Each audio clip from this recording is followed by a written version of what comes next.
Hello friends, welcome back to my channel. তো এই গরমে একটু ভাবলাম আইসক্রিম বানিয়ে নিই, তাই তরমুজটাকে একটু ছোটো ছোটো পিসে কেটে নিলাম।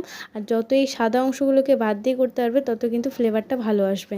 তারপর আমি একটা মিক্সির বোলের মধ্যে চিনি নিয়ে নিলাম 2 চামচ, 1 চামচ লেবুর রস আর 1 চামচ গোলমরিচ গুঁড়ো নিয়ে নিলাম। ভুলেও কিন্তু বেশি দেবে না, তাহলে কিন্তু একদমই খেতে ভালো লাগবে না। তারপর আমি মিক্সি করে নিলাম। আর মিক্সি করার পর দেখো কিছুটা এমন লাগছে, পুরো কিন্তু গ্রাইন্ড করবে না, একটুখানি ছিবড়াটা যাতে থাকে তাহলে ভালো জমবে। আমি এরকম আইসক্রিমের বোলের মধ্যে দিয়ে দিলাম, তোমাদের একটু দেখালাম। তারপর আমি পুরে দিলাম ডিপ ফ্রিজে। আর ডিপ ফ্রিজে আমি 8 থেকে 10 ঘন্টা রাখার পর ওটাকে বের করব। ততক্ষণে তোমরা দেখো জুন্নু কি করছে। জুন্নু তোমাদের হাই করছে, ডাকছে। তো এই করতে করতে 10 ঘন্টা পর আমি তোমাদের দেখাচ্ছি।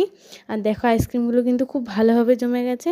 আর এক একটা কিন্তু এক একটা আকৃতির ছিল, তাই তোমাদের দেখালাম। একটা লাভ শেপের, একটা একটু একানো বেঁকানো টাইপের। তো আমি জুন্নুকে দিয়ে বললাম যে কেমন হয়েছে খেয়ে বল, তোমরাও রেসিপিটা ট্রাই করে দেখতে পারো।